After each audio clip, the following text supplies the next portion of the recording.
Hello everyone and welcome back to the Great Ace Attorney Chronicles. On the last episode, we found a blood stain on the skylight, which we learned can only be opened from the roof. We found a blood stain on the skylight, a smear of blood that suggests that he was killed on the roof, or at least stabbed on the roof and fell through the skylight or some shit like that. But as we checked earlier on in the case, that stuff was not there before Gina Lestrade pulled her smoke and mirrors act halfway through the trial. So, we're pretty sure that this is fabricated, and Van Zieks has pointed this out, and they want to hear our opinion on the matter. So let's see what Ryunosuke has to say. Could someone have tampered with the omnibus during this trial? If you're asking me, I think... Ooh. This could change the course of the trial, so I'm going to go ahead and save. But logically and truthfully, I will say it could have been possible.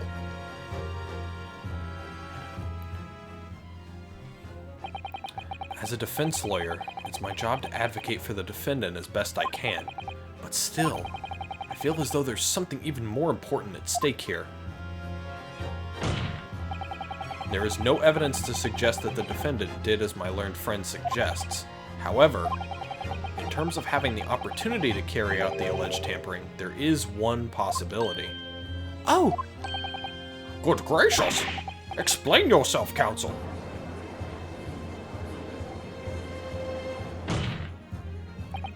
Yes, there is. It seems my learned Nipponese friend has no intention of running from this deceit. Deceit? I'm sure everyone still remembers clearly the recess that we were forced to take as a result of the smoke grenade fired by the witness currently in the stand, Miss Gina Lestrade.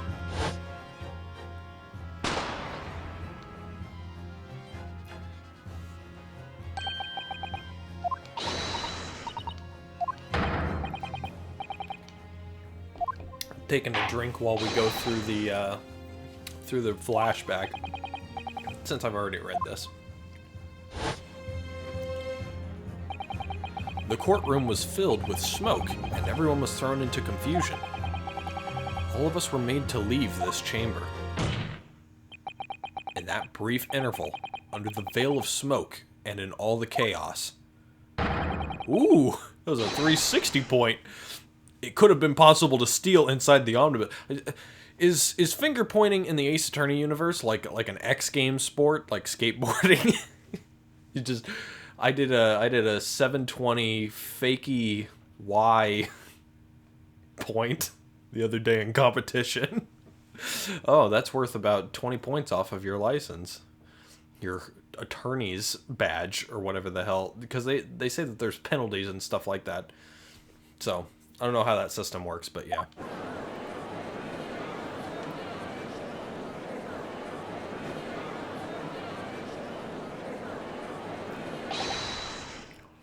Are you wise?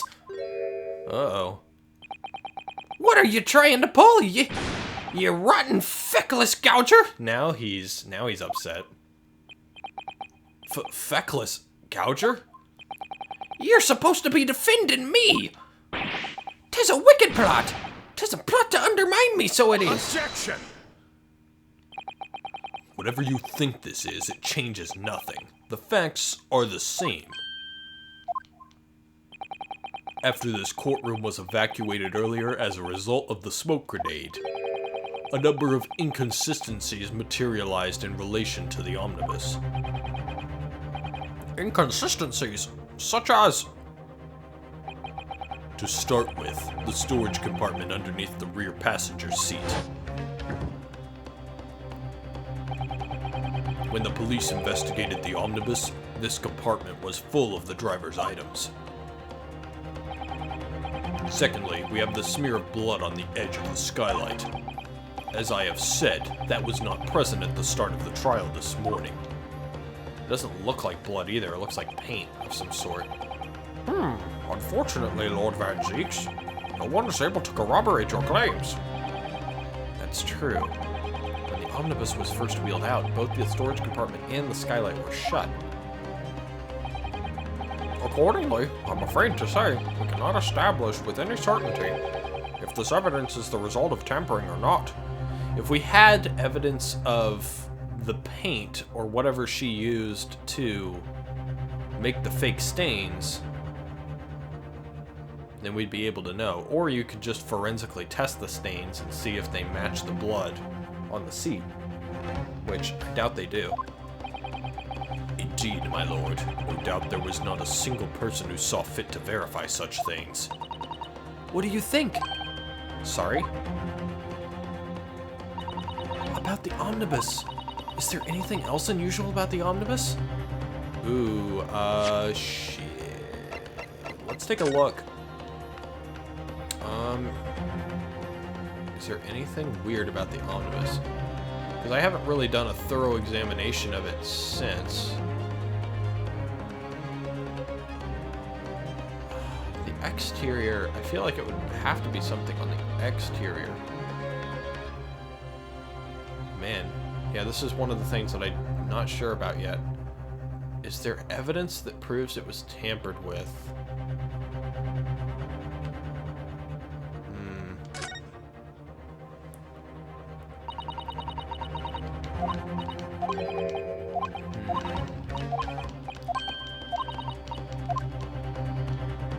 So nothing there. Well, this is pretty fucking weird, the fact that it's called the Phoenix Wright Omnibus. Yeah, this is gonna take a while, I think. Because I don't see anything on the exterior. At least at the moment, I don't see anything. So I guess we'll go inside.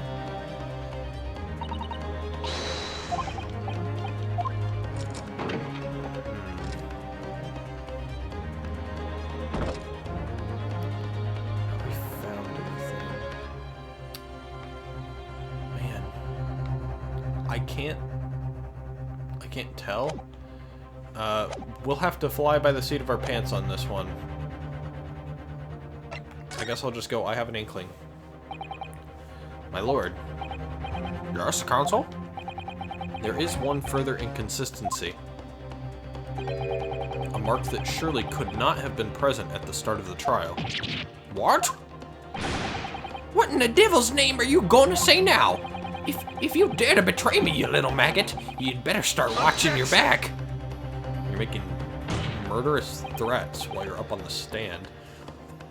Silence, McGilded. The court awaits the defense's clarification. This trial keeps swinging one way and then the other. I have no idea what's the truth and what's deception. What am I supposed to believe here? The truth. Believe in the evidence. I shall have to ask you to elaborate, counsel. Oh, it's somewhere in here. Where's this alleged mark that you claim appeared at some point during the trial?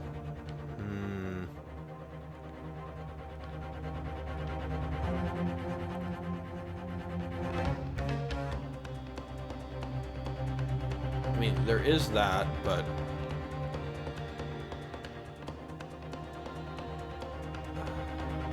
Damn, I don't see anything. Am I missing it? Am I blind?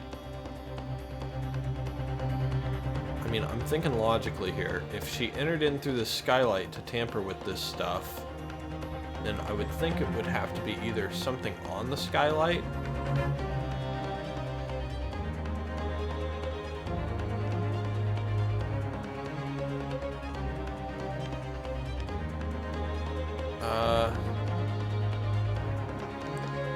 see, what sucks here is that I can't back out.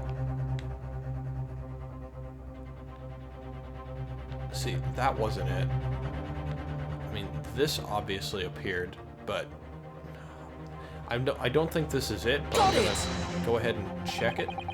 If we consider that the victim fell through the skylight onto the floor of the cabin, you would certainly expect to find signs of blood where he landed.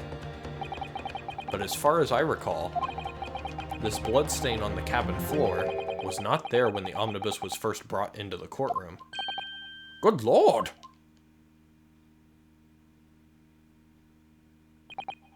Yes, I do believe you're correct, counsel. So, is that it? Did I do it? I hope so. Well said. Although, as advocate for the defense, one might say that was a very careless slip of the tongue.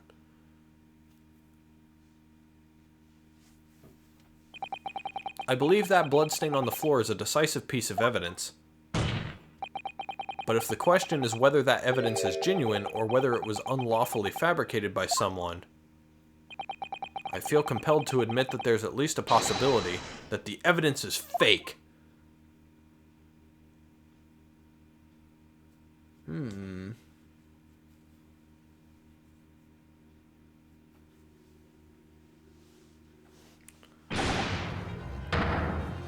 Ooh. This trial is over. Mr. McGilded? I've done everything I possibly can to cooperate with the court, but 'tis all over now. But you're the defendant. 'Tis over, I tell ye! Memory, recollection, what people think they saw, 'tis all nonsense. Facts are what counts, and the fact is that bloodstain is there, now. Well, And over the course of this desperate trial, long and extremely drawn out as it has been, that good-for-nothing Reaper of the Bailey has failed to present any decisive evidence at all. I'm scandalized, so I am. I thought better of Lord Van Zeeks. Well, my lord? I must concur with the defendant. The unaffirmed recollections of an individual cannot stand as evidence. At this moment in time, the particular bloodstain in question is very much in existence, and in the absence of any credible method by which to prove its alleged previous non-existence, I regret to say that it would be improper for this trial to continue. Your lordship can't be serious. Lord Van Zeeks, what is your position? The prosecution, my lord, has no further witnesses or evidence to present. Very well. In that case, as I believe we have explored every possible avenue in this matter, I shall proceed to my adjudication. As a formality, I am of course obliged to confirm with the defense first. What formality? As things stand at the moment, it would seem that Mr. McGilded will be found not guilty. Yes. Which would mean we've won. Is that really the right outcome here? Is it really alright for the trial to come to an end now with all these unexplained inconsistencies? Counsel for the defense, your closing statement, please. Oh no. Yes, my lord. The defense believes... Oh god. Well, another save time. I believe he's guilty. I believe he's guilty. He's a fucking Irish prick. I believe he's guilty. I am here in this courtroom today to advocate for the defense of my client, Mr. McGilded. However, at this moment in time, I cannot in all good conscience attest fully to the defendant's innocence. What are you saying, man? Without any question, there is no conclusive evidence to prove that the defendant is guilty. However, there is also no conclusive evidence to prove that he is innocent. Good. Gracious me! Order! Order! This is unprecedented behavior, counsel. A defense lawyer calling the accused's innocence into question. Are you of sound mind?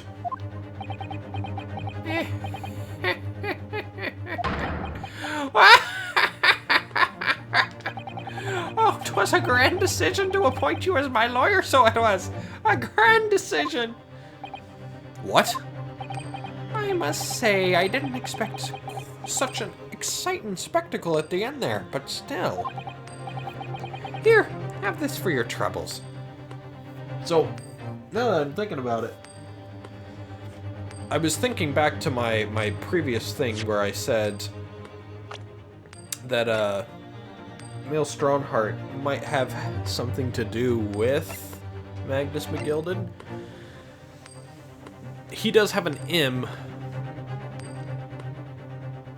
in his name. Maybe the knife belongs to him. Maybe the knife belongs to Emil Strongheart. And on top of that, he did say that there's no way that we could lose this case. That's the biggest suspicious point. It's like he knew about this whole plan that McGilded had. He's like, as long as the plan goes ahead, there's no way that you could lose this trial, because there's not going to be any evidence to prove otherwise. Your job here is done, fella. And some fine work you've done, so you have. What do you mean? Tis just as the right honorable gentleman so succinctly put it afore. The trial can't go on anymore. And your closing statement there was, how did he put it now? Nothing more than a formality.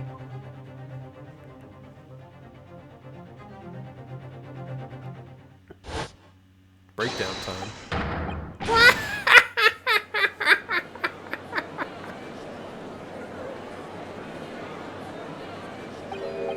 I really don't know what to make of all this. Was the evidence we've seen genuine, or was it fake? His lordship would be fuming. Any unsightly rubbish should be disposed of promptly, as I said. The stinking rich are always guilty of something. You mark my words. I feel terribly ashamed that I ever doubted that lovely man who gave us the lovely park. Now that proceedings have unfolded in this way, I am compelled to declare a premature end to this trial. Furthermore, the court must accept that the defendant's plea.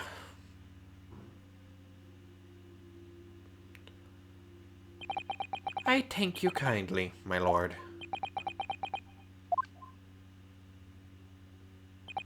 I hereby pronounce the verdict of this court. Objection! But we still haven't determined if the bloodstain in the omnibus is genuine or not. We don't know if these witnesses are telling the truth or a pack of lies. We have no idea about the truth. Lord Van Cheeks? My lord. The case made by the prosecution was flawed, plain and simple. If indeed the omnibus presented as evidence was tampered with, the prosecution is at fault for allowing such a disgraceful perversion of justice to take place. My sincerest apologies, my lord. Objection! But, wait! When we were evacuated from the courtroom, Lord Van Zeeks ordered the evidence to be secured. I'm afraid the prosecution cannot shun responsibility in this matter. That's so unfair. The culpability of the defendant has not, at the present time, been established by this court. Consequently, the jury will not be required to proffer judgment. What?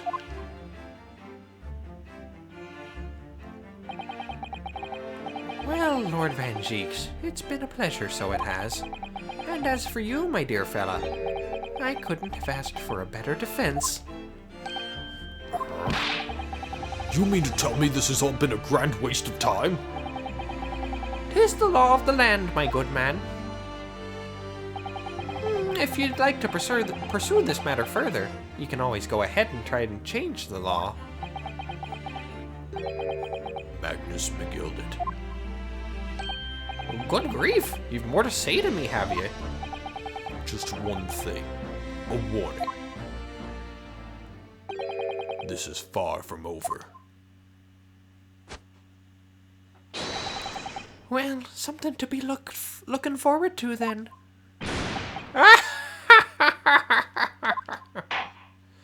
It's interesting that we have such a big villain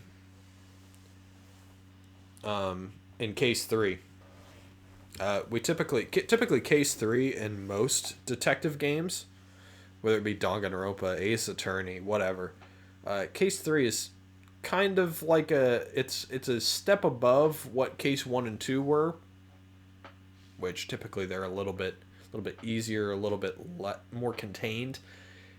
Case 3 is like your first test of everything that has been given to you up to this point. This time, of course, it was just a trial, but the culprit of the third case in these games typically not connected to the overall plot as much as this one seems to be. So, it's interesting. I hereby pronounce the defendant, Mr. Magnus McGilded.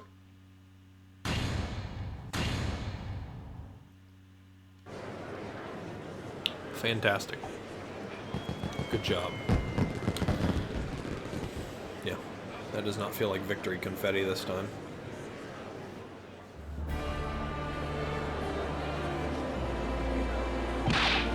I can't believe it! This is an outrage! They should have examined the evidence more! What are you talking about? The man's been cleared! He's innocent! Mommy, can we go to the park and fucking shit on it? With the courtroom in pandemonium for the second time that day, the judge delivered his verdict. My first ever trial in Great Britain came to an abrupt end, with the defendant being found not guilty, ostensibly a victory for us.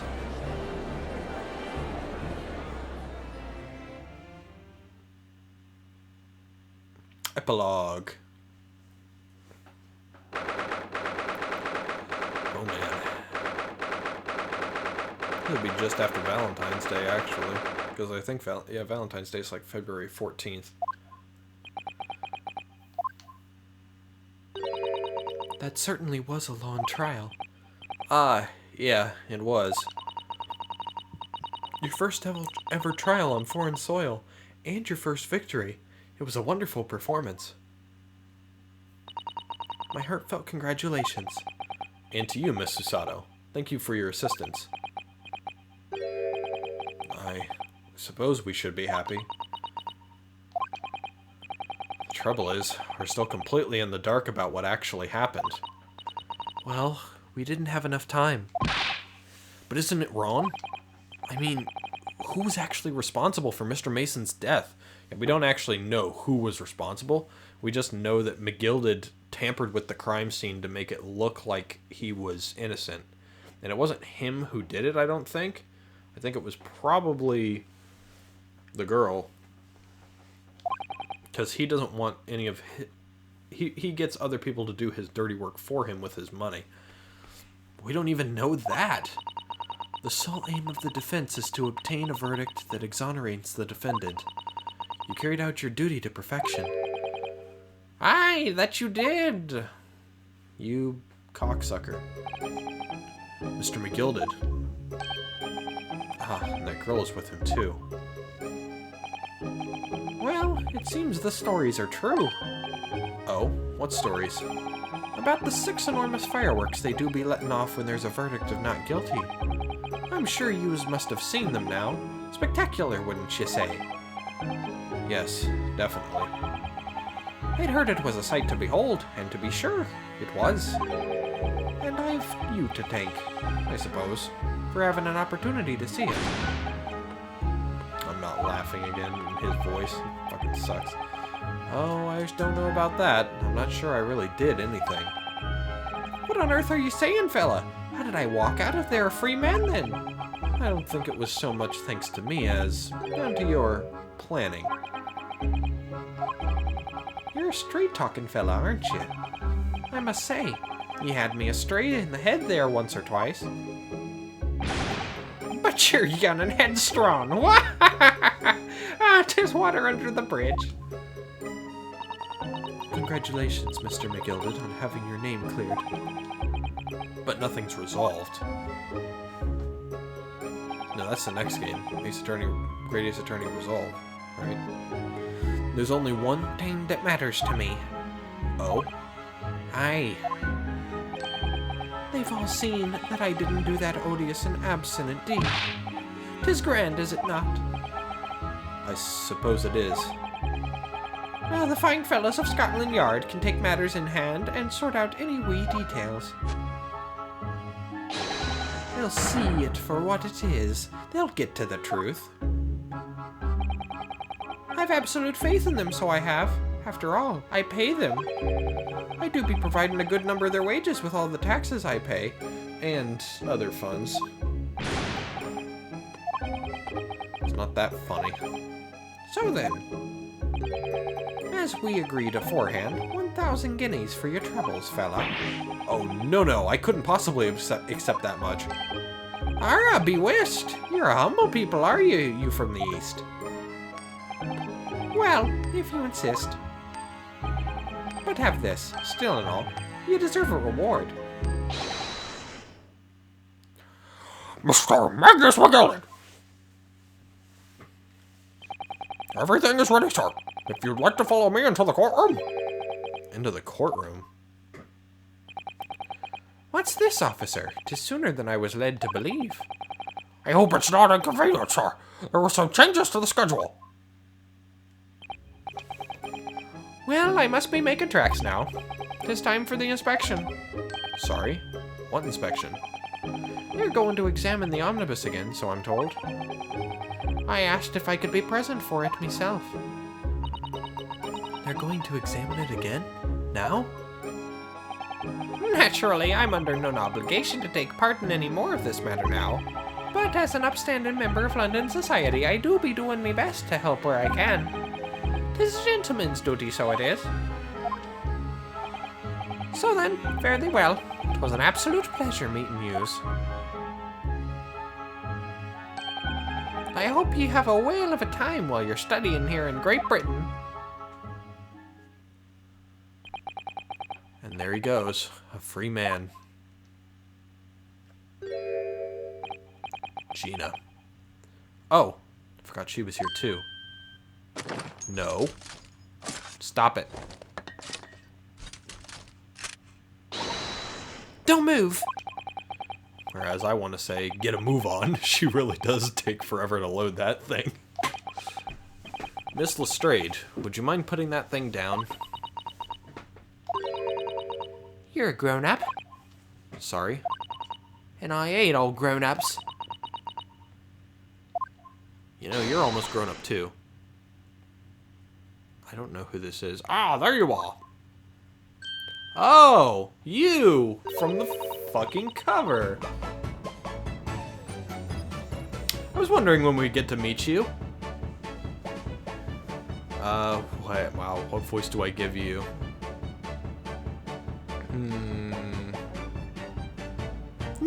Naughty, running off like that. Is this some kind of picnic? Who's this little girl now? And taking that with you as well. I was looking forward to the trial run of my experimental smoke grenade launcher. Ha! Oh god, she's got a rocket launcher!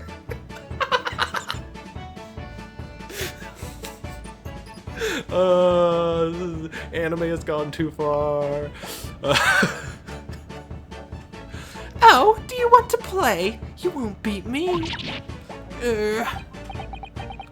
Excuse me, but who are you?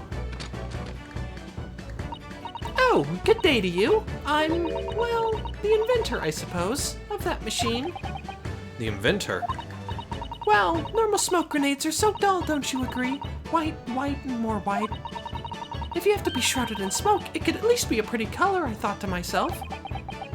Do we have to be shrouded in smoke, though? At all?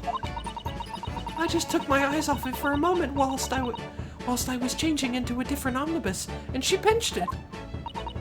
Luckily, I fitted it with a telegraphic beacon. Damn, she put a fucking tracking device on that bitch. What's it? What? I have no idea what this girl's talking. Yeah. She is the antithesis of you because you don't know much about technology at all because Japan's quite a bit behind and she is like the forefront in new technology. Anyway, you're coming with me now, back to my laboratory. What for? To apologize, of course, silly, to my technician. What? You mean, say sorry? You must say sorry when you've done something wrong. Surely an adult has told you that before. An adult? I don't listen to adults. Come along then, follow me. Fine, have it your way. Oh good, you see, I knew you'd want to do the right thing in the end. I'm fairly sure that what she wants is not to get shot by that massive gun of yours. I like how the sight on it is like a heart, too. It's funny. Well, I'll be leaving now then. Bye-bye. I'm sorry. I'm so sorry for all the fuss.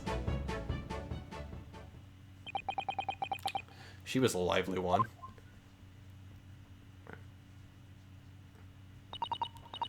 Well, do you think perhaps we ought to be on our way now, too? I noticed this before, but her design, her design and her inventions absolutely are the exact same sort of markings and stuff that were on Herlock Sholmes's gear. So, yeah. Yes, you're right, but where to? Oh! We haven't had time to find a place to stay. No sooner had we arrived in London than we had to rush here. Our traveling cases are still with the bailiff. I was originally planning to spend today in search of lodgings. But at this late hour in the day, I'm afraid we may be out of luck. Don't worry though, I have a plan. If the worst comes to the worst, I've heard of a lovely park where we can spend the night. It's too cold! We'll die! Please tell me you're not thinking of McGilded Park. I know it may be a little chilly at this time of the year, but our youthfulness will see us through. I'm not so sure about that. I think a midwinter London night will freeze a young person solid just as easily as an elderly one. Oh dear, that doesn't sound agreeable. You got tears in your eyes for that. Now I'm starting to regret turning Mr. McGilded down. That 1,000 guineas would have paid for a lovely warm room, or mansion. And so, the trial to determine my worthiness for the study tour was over by the end of our first day in London. However, as we were soon to learn, there were more trying times ahead. Just as the Reaper of the Bailey had warned, the case was far from over.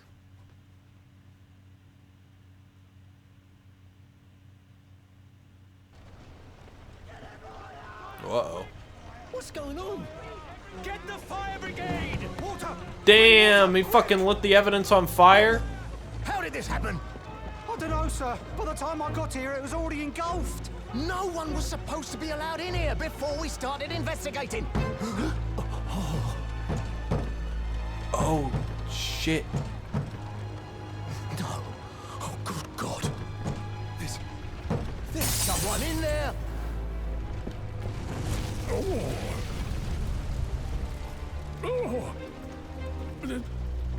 This can't be. No, it's not him.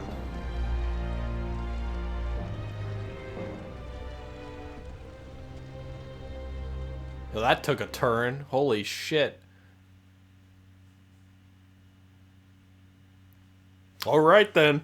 Well, that's the end of the third case. Oh man. He's just staring on at it too. You gotta wonder if maybe he... That would be so weird if he locked McGilded in there and then fucking lit him on fire. Holy shit. This man is metal as hell. Oh. He's like, I'll just have to fucking do it the old-fashioned way, motherfucker. Alright. Well, that's the end of case 3, which means that's the end of this part. Pretty solid time to end at too. So yeah, that's gonna be it for this episode of the Great Ace Attorney Chronicles. Thank you guys very much for watching. If you feel like subscribing, please do. I mean, I haven't had any subscribers yet for this series as of the time of recording. So yeah, it would definitely help me out a bunch. And I plan on playing more games than just the Great Ace Attorney series, specifically one Eastward in the future when it comes out September 16th. I'm so excited for that game. So yeah, that'll probably be my second Let's Play. And if you guys want to tune in and watch me play more indie games and visual novel type games like this, yeah, feel free to subscribe so you get notified for it. But yeah, that's it for this episode, and I will see you guys next time when we take on the adventure of the Clouded Kokoro. Kokoro means heart, I believe, in Japanese. So yeah, we will see.